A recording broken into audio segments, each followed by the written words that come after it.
The Hitchhiker's Guide to the Galaxy. Far out in the uncharted backwaters of the unfashionable end of the western spiral arm of the galaxy lies a small, unregarded yellow sun.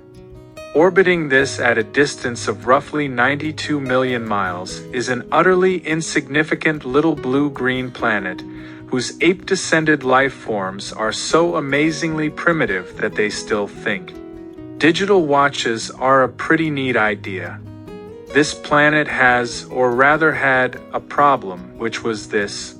Most of the people on it were unhappy for pretty much of the time. Many solutions were suggested for this problem, but most of these were largely concerned with the movements of small green pieces of paper.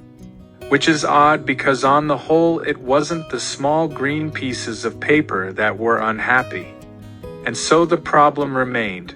Lots of the people were mean, and most of them were miserable, even the ones with digital watches.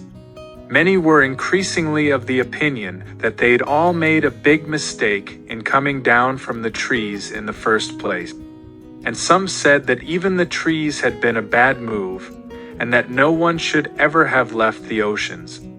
And then, one Thursday, nearly 2,000 years after one man had been nailed to a tree for saying how great it would be to be nice to people for a change, one girl sitting on her own in a small cafe in Rickmansworth suddenly realized what it was that had been going wrong all this time.